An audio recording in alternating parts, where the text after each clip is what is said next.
Extra urgente. Sir, tonight we have some special guests in the audience. Good. We have a Gold Star family that is with us tonight. Mary and Charles Strange are here. Where are they? Where are they? Oh, here they are. Sir, they're behind us over here to the left. Come on up here. Come on. They lost their son, Michael. Come on up. Come on up here.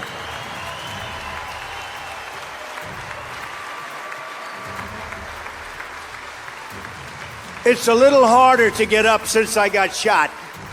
They've made it more difficult. Perhaps that's the way it's supposed to be. Sir, they lost their son, Michael.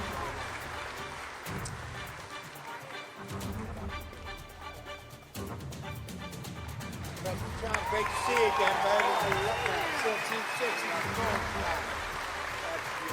Under Obama, all 30 guys died. Did you want to say anything? Under Obama is right. Under Obama. Please, on behalf of your son. Till to this day, we still haven't gotten any answers.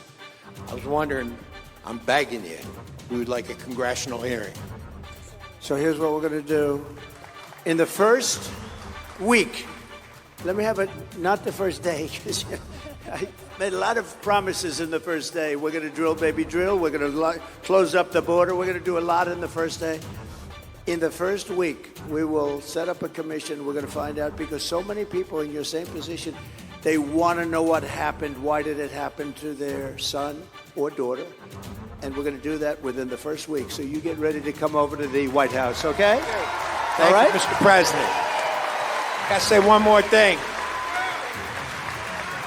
I want to let America know, June 2017, President Trump and his wife had me and my wife bring 20 gold stars to the White House. Him and his wife stayed the whole time. They had food, drinks. They did a candle ceremony for us. President Trump stood up every time, saluted the Gold Star parents. That was both a celebration, a remembrance. It had all emotion, right? They were happy, they were sad, they were devastated, but they remembered their beautiful boy, right? Yes. Their beautiful boy, and we're not going to forget. We're going to find out what happened. We're going to do that within the first week, and you have my word. Okay? Thank you, President Trump. Good man. Good man. Oh, I agree. I got the proof.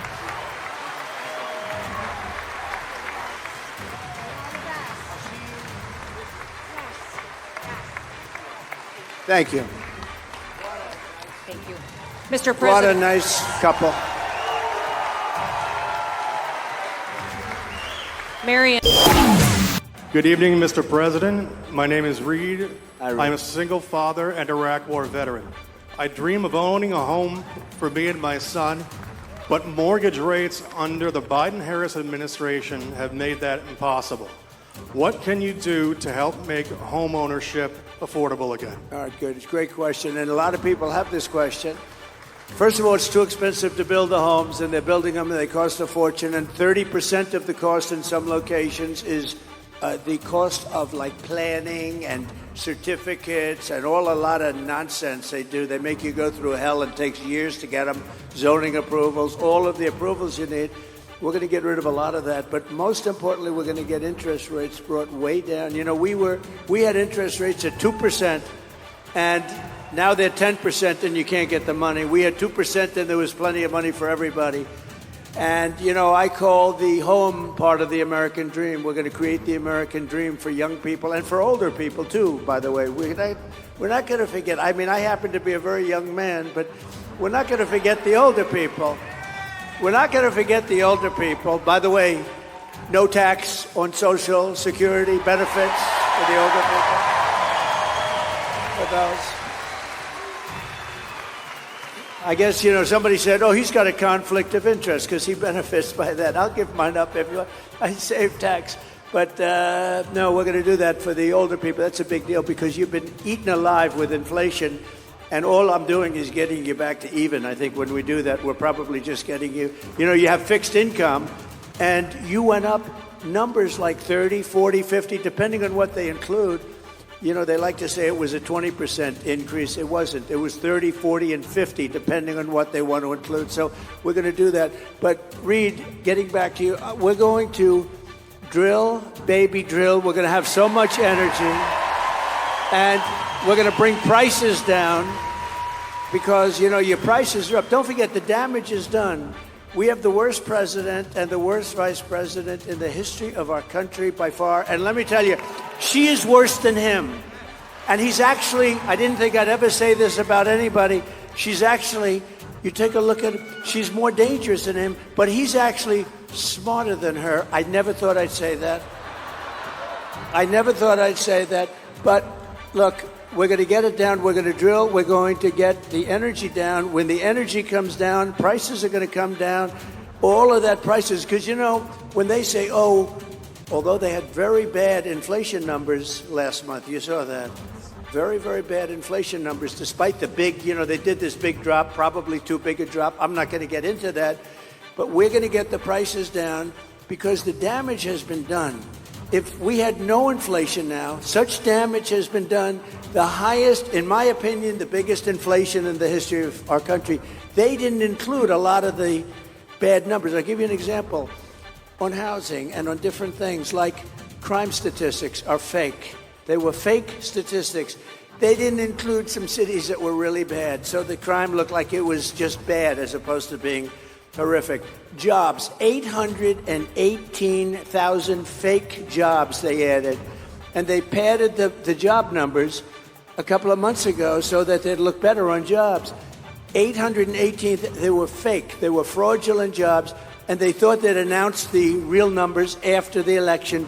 But we had a whistleblower or somebody that let it out. So they cheated us on 18, think of that, 818,000 jobs they cheated. You know, usually when you have those numbers, it's 9,000 jobs off it. This is almost 1 million jobs off. It's not even possible.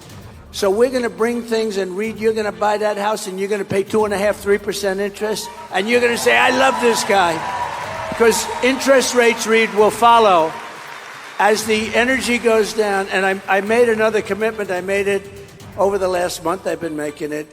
We have more liquid gold under our feet than Saudi Arabia, than Russia, than any other country. I'm going to bring down your energy costs 50% in the first year. 50%. And I better do it because I'm all over the place saying I'm going to have problems if I don't get it done. But we have all the capacity to do it. Nobody else can make that statement. We have so much energy, we don't even use it. We get energy from Venezuela. They don't have good oil. You know, they have tar. They have tar that you have to liquefy. And you know where they do it? In Houston, Texas. Because that's where we have the plant. It's the only plant in the world that can do it. We do it in Houston. So for the environmentalists out there, this is not a pretty picture, what flows into the air, right? But we're going to use our beautiful liquid gold. And when we get everything else down, houses, everything's going to come. It's going to be beautiful. You're going to have a house. Just wait a little while. Give me a little while. Let me get in. 1 year from January 20th, we will have your energy prices cut in half all over the country. Thank you. Muy pronto, vuelve a escuchar las noticias más relevantes en este canal de noticias.